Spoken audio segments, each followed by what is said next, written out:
Hello everyone, and thanks so much for joining us for this Monday's edition of Alaska Weather. I'm meteorologist Dave Percy, and I'll be hosting today's show. Up first, hazardous weather graphic. There are no watches, no warnings, no advisories out anywhere in the state here for the next day or so. Looking good with that regard. And even on the next graphic here, the fire danger map, no significant fire danger. In fact, the indices I saw, they weren't even anything close to being in the midsection there above very low, or I mean, not even coming close to anything high. Anyway, satellite imagery, you can see low pressure here, kind of pulling up to the North Gulf Coast, beginning to weaken and bringing some areas of rain into this area, and then on down the southeast coast there with the trough swinging in across the area there. With though down to the south, amounts were much lighter than they were up to the north. Otherwise, in the interior, a few sun breaks today showing up from roughly Denali into the central interior and back out to the west a little bit there. And then another band of clouds here from roughly Kodiak Island associated with a trough and a little bit of moisture back up to the Yukon Delta. And then also an Arctic boundary up here, barely an Arctic boundary, but there is a narrow band of some light snow going on from the eastern Arctic coast there down into the greater Anatuvik area and then back on over to Cape Lisburne. Real narrow band right through here, just to the south or either side of that. Partial clearing in the observations, then colder temperatures below zero on the north slope behind that feature on up into the Arctic. Otherwise, Bering Sea, still not much going on, just a lot of clouds, and that's about it, with no organized pattern to their motion too much. We do have a system tracking eastward here, very weak. That brought a little bit of moisture up to the eastern Aleutians today, periods of light rain, sometimes mixed with snow, into Unalaska and Nikolsky. Isolated rain, snow showers occurring back toward Adak and Atka, and even Shemya, this very weak front here, precipitation associated with that south of the Aleutians. A couple of isolated showers occurred at St. Paul in the observations there. Otherwise, looks like some clearing just to your east that extends into Bristol Bay and actually becomes a little more widespread in toward Bristol Bay.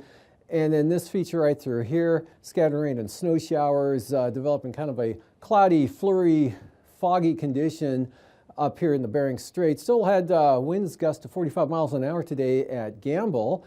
And for the area farther to the north, Point Hope had 40-mile-an-hour wind gusts, which was down from yesterday, but still pretty breezy up there along the western Arctic coast from Point Leon down to Point Hope, and then through the Bering Strait there. Those winds will continue to gradually diminish here. In fact, the wind advisory over the Kobuk Valley, that ended earlier today. Still enough of a grady here, maybe some outflow winds through the passes of the Brooks Range, northeast winds, but nothing too terribly strong.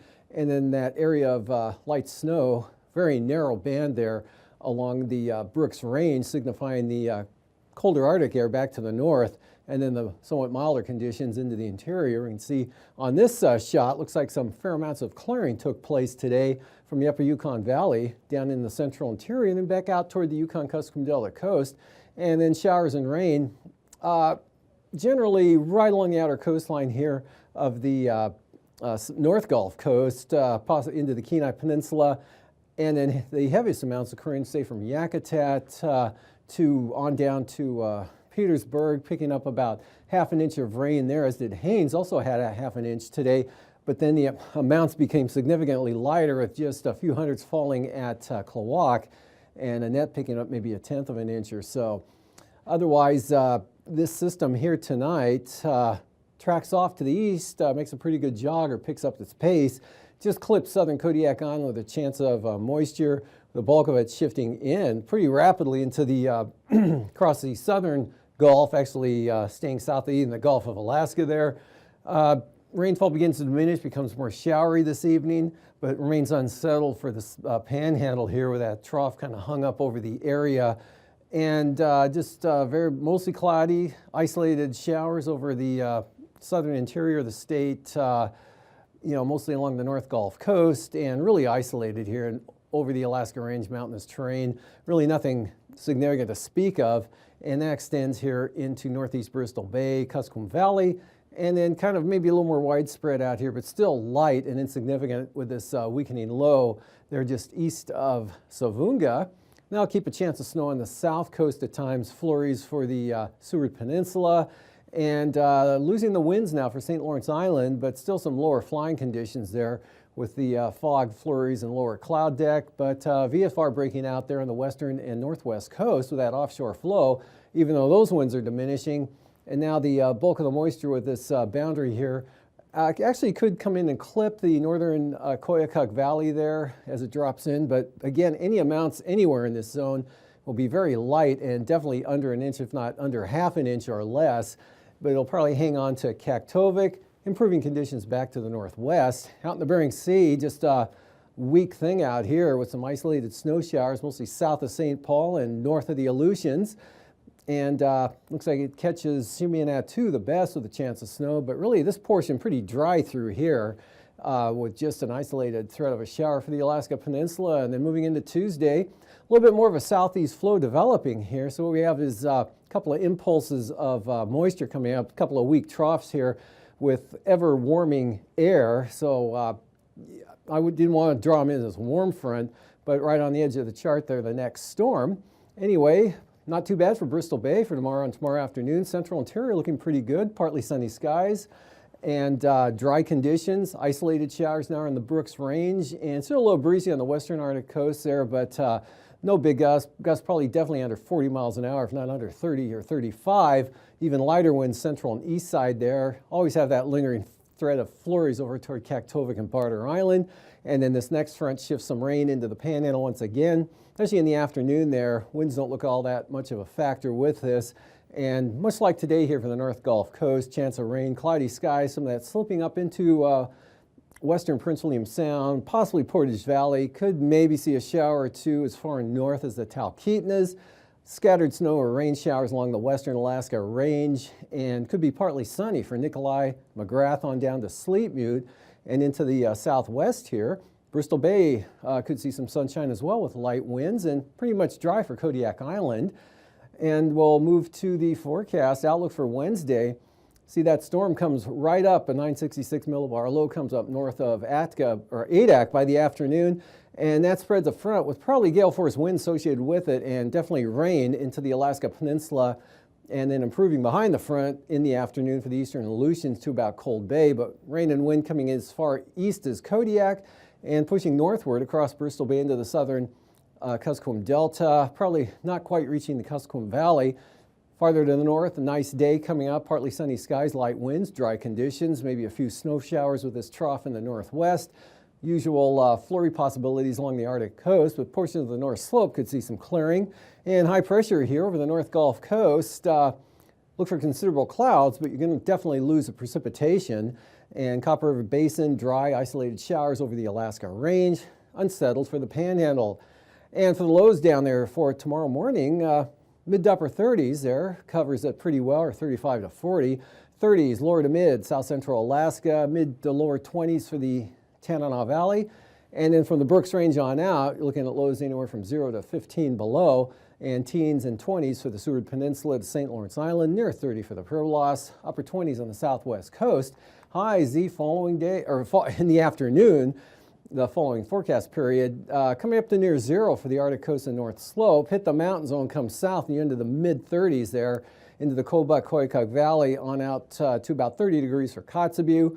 40s to lower 50s here, interior Alaska, all the way down to Kodiak, Panhandle in the 40s mostly, maybe a 50, 51 showing up. 40s, upper 40s for the Alaska Peninsula. Lows the following morning, a little milder up here, but still in that 0 to 10 below range, Arctic coast of the North Slope. Teens in the Brooks Range, 25 to 32 for the Tanana Valley, mostly in the mid to upper 20s out to the west. And down to the coast here with upper 30s for the Alaska Peninsula, 40 for Alaska, and 35 to 40 for the Panhandle. Upper 20s to lower 30s for south central Alaska. Wednesday afternoon highs, 40s to lower 50s here for the southeast coast. About the same, 48 to 55. Copper River Basin, southern Alaska, more in the 50s though for the eastern central Tanana Valley. Cooling into the lower 30s on the Brooks Range and single numbers on the Arctic coast. And now, aviation weather around Alaska. First line weather graphic showing quite a bit of IFR here, northern Bering Sea, across the Yukon Delta, lower Yukon, and Kuskokwim River Valley areas up in toward Dehne and over to and just a little past the Alaska Range, and then picking it up here in the Chugach Talkeetnas, North Gulf Coast, some more up there over the North Slope, and the Panhandle pretty well IFR'd in tomorrow morning. And that gives way to some marginal VFR there along the coast and inland, but still hanging on to the IFR to the eastern border, and a little bit of IFR now over the Alaska Range near Denali, but mostly on down to the south along the mountains. Otherwise marginal across southern Alaska, patch IFR up there along the Brooks Range, northern Bering Sea, and Aleutians, just some patchy IFR out there, and pretty good VFR, Bristol Bay into Kodiak Island. Wednesday morning, lots of IFR here over the northern interior to the Brooks Range, marginal on out to the Arctic coast. VFR hanging on to Bristol Bay and now up into the Kuskokwim Valley toward Bethel. I'm sorry, the Kuskokwim Delta toward Bethel. And some IFR central Bering Sea. More widespread though, Adak and Atka to the Fox Islands and along the south side of the Alaska Peninsula. Some areas of VFR here along the North Gulf Coast. And IFR and marginal for the Panhandle for the afternoon. You're all marginal there for the southeast coast here with the IFR pretty well dissipated, marginal into the Prince William Sound area, and this pushing up toward the southern slopes of the eastern Alaska Range, which means the upper Tanana Valley 40-mile country, pretty well VFR on out to the west here into Norton Sound, and then more marginal VFR for the northern valleys of the Brooks Range and the eastern North Slope and Arctic coast, marginal VFR. Same pattern here through the Bering Strait, marginal conditions, IFR here right up to Nunivak Island and then southward to the central Aleutians. Passes, Anatuvik, marginal to start with and trending toward IFR conditions in the afternoon, so generally just look for a slow deterioration of conditions from what they are in the morning to the afternoon. And Adigan, same forecast there. Lake Clark and Merrill, occasionally marginal and windy. Same thing, occasional marginal VFR. Windy, generally VFR, possibly some marginal VFR in the southern entrance. And Isabel looks marginal most part at some point in the day. And Mentesta starting out VFR and then some moisture slipping up from the south could knock you down to that threshold for marginal conditions in the afternoon. And for Tanita, starting out marginal, trending toward VFR throughout the afternoon, and Portage, IFR becoming marginal, Chilkoot and White, marginal VFR. Freezing level 2,000 feet here over the central interior areas. Otherwise at the surface tomorrow morning, North Gulf Coast and north and west of Cook Inlet, down into Bristol Bay, back up toward Nunivak Island, slip north of the Pribilofs now. And so really not much of a thermal gradient out over the Bering Sea and the Aleutians, and that's been seen with the lack of wind they've had out there. 2,000 feet over the southern Panhandle. Icing could be some areas, possibly of considerable moderate rime icing moving into the southeast coast here, above about 6,000 feet. Otherwise, the remainder of the state pretty well icing free, and that system just south of the Aleutians, that could nudge up some light stuff into the Adak-Atka area. Jet stream, jet well to the south of the Aleutians here, but kind of a branch pulling that moisture up into the central areas, and then a weak southwest flow across the western interior. Gulf in the, or a low in the Gulf of Alaska, 9,000 feet. There's that low in the Gulf I just spoke of at 18,000 feet, and we got flow around that, 25 to 35 knots into the Panhandle, and easterlies 25 or so along the North Gulf Coast, again up at 9,000 feet. Interior, not too bad, 10 to 15 knot winds.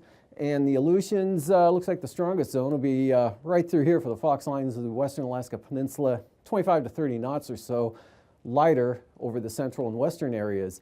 3,000 feet, again 30 to 35 knot winds here for the Fox Islands, 25 False Pass to maybe Cold Bay, 15 to 20 out west, light winds over the interior and the Arctic coast as well. Southeast coast here, south 30, maybe 35 knots at most, along the coast and down to the south. Some of that wrapping back around. Could see some maybe 25 knot winds in the narrow band for the northern Gulf of Alaska near Cape St. Elias. Otherwise, could see some moderate chop there around the central Panhandle as well as the central Aleutians.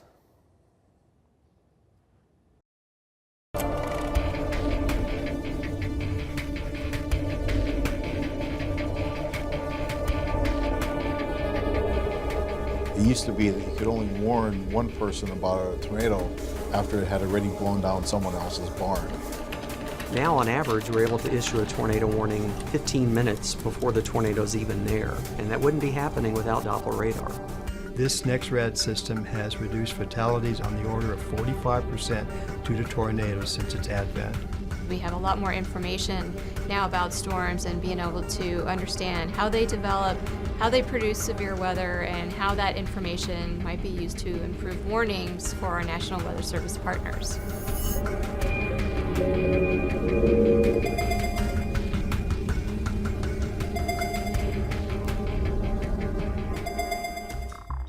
The lab is unique in that we serve the nation by supporting the National Weather Service in its mission to protect lives and save property by improving the accuracy and the lead time of severe weather warnings. We have a legacy of radar research and converting existing technology from military to weather purposes. A recycled Doppler radar led to the development of NexRad, installed nationwide in the early 90s. It allowed forecasters to see storms like never before.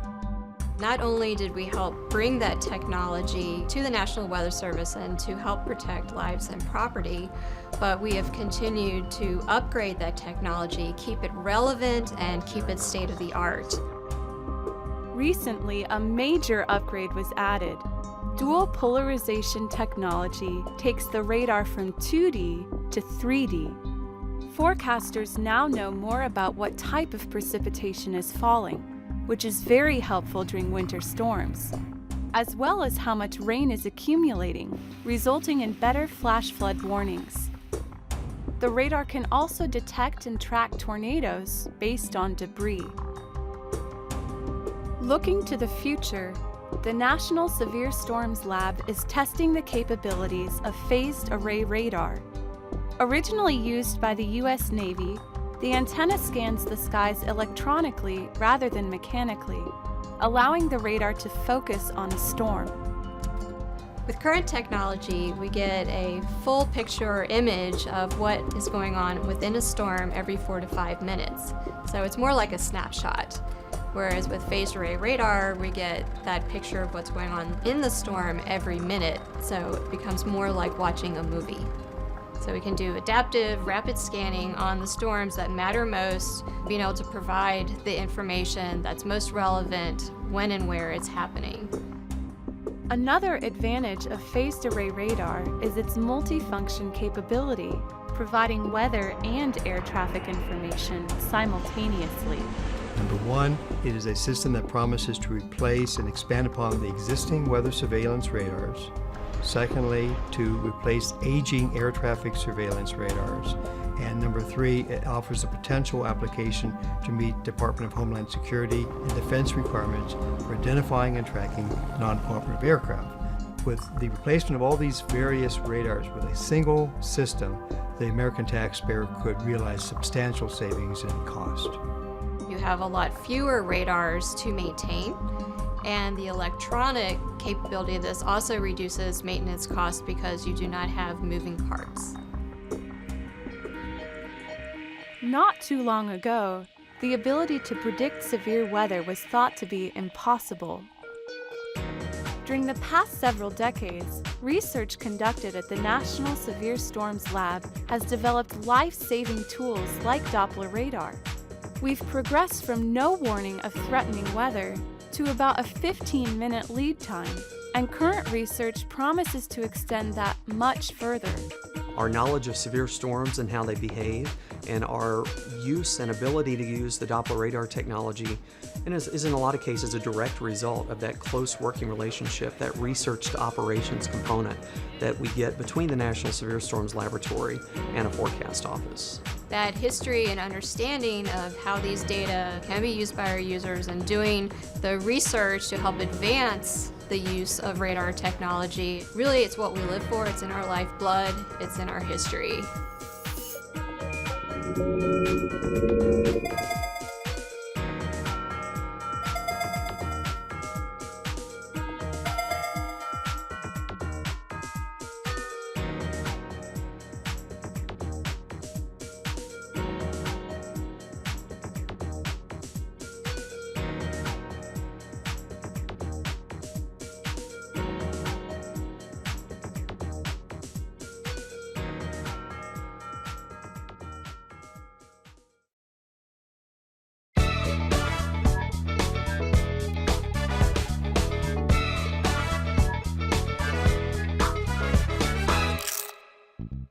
It's now easier than ever to be a part of weather research. We just launched the mPing app for both iPhone and Android users, and it's totally free. PING, which stands for Precipitation Identification Near the Ground, is a research project by the NOAA National Severe Storms Lab and the University of Oklahoma. With the mobile app, you can send us your weather observations on the go. Are snowflakes falling on your head? Is hail hitting your car? Just select what type of precipitation is falling and press submit. It's that easy. It takes about 5 seconds and it's anonymous. Reports can then be viewed online. Our scientists will compare your report with what the radar has detected. This helps us develop new radar technologies and techniques. Download the app today, share your reports, and let's work together to make our nation weather ready. Learn more here and follow us.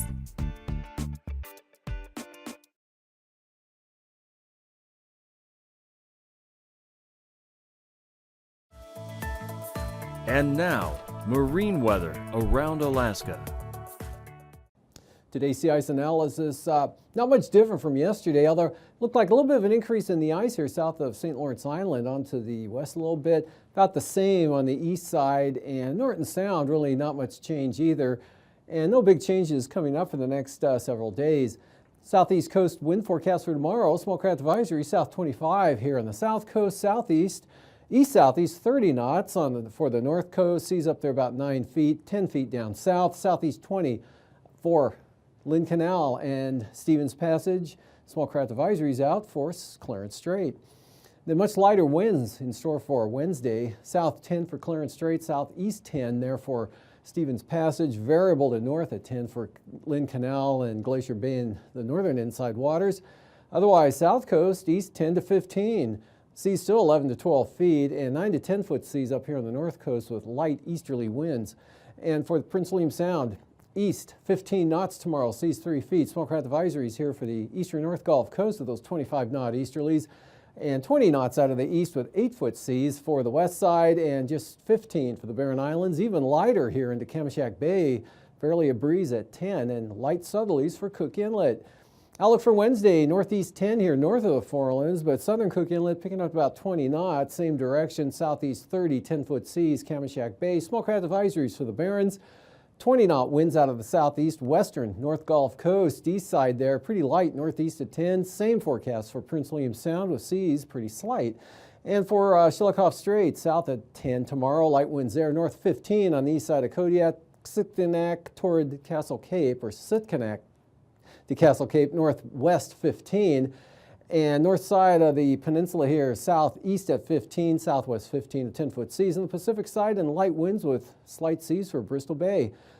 Big change coming in for the following day there for Bristol Bay, east increasing to 40 knots with 9-foot seas, and south to southeast 40 to 45 knots here for the Alaska Peninsula. Good full gales coming into that front, and 40 knot winds increasing in the afternoon and extending all the way up to Sitkinak with even the east side of Kodiak Island in the afternoon kicking up to 35 knots, east 30 for Chillicothe Strait. Aleutians, Fox Islands tomorrow, southeast 20 to 30 knots, central Aleutians, east 25, all the way out to Kiska, then becoming northeast, west of there. 35 knot winds out of the north for Wednesday for the western zones, and kind of a, on average, south wind, 30 to 40 knots here for the central Aleutians, tad stronger there, 40 to 45 knots out of the south for the Fox Islands. And for the southwest coast tomorrow, Tuesday, not bad. Southeast at 10 with 2-foot seas, east 20 for the Pribilof, southeast 20 St. Matthew Island, southwest at 20 for St. Lawrence Island, and 10 knots for Norton Sound. And the following day, gales return, definitely gales coming up into high-end gales in the case of the area south of Nunivak Island at 45 knots. Pribilos 45 right out of the east, northeast 35 St. Lawrence Island, back to 40 knots north of Nunivak Island. Small crafts for St. Lawrence Island zone. And from Wales up to Cape Beaufort tomorrow, northeast 15, but from Cape Beaufort up the west side to about Point Layer, a little beyond east 30 knots, brisk wind advisories there, and east-northeast 15 for the remainder of the coastline. Outlook for Wednesday, those winds pick up and become a little more uniform here. East 20 knots, demarcation points, all the way till you get about midway here on the west side, and then it kicks up to 25 knots. Cape Beaufort, it drops back down to 15 and then gets kind of light and variable from Cape Thompson on down to the Bering Strait. For tonight, again, this area light snow shifting eastward with that Arctic boundary. So we're going to have a chilly below zero night. Well, definitely here. Still a little breezy on the west side, but winds coming down generally.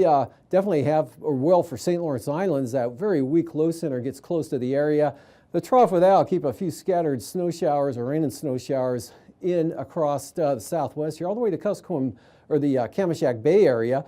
Chance of rain with Kodiak Island as this system scoots off to the east. This thing really not doing anything out there in the west. And unsettled pattern for the panhandle that turns to more of a general rain in the afternoon there as that next front comes in. Partly sunny in the central interior. Isolated snow showers eastern Brooks Range, and also kind of a flurry, foggy pattern here for the Bering Strait, St. Lawrence Island, but winds a lot lighter. And then the next day, here's that big storm comes up into the Bering Sea. Good gale force winds with that front and rain slowly spreading northward. Otherwise, central interior looking pretty good and not much of a change up north. These forecasts are for planning purposes only. Call 1-800-WX-BRIEF for a formal pre-flight briefing. Always file a flight plan before you go flying. The U.S. Coast Guard Auxiliary urges you to leave a float plan with a friend or the harbor master before you go boating.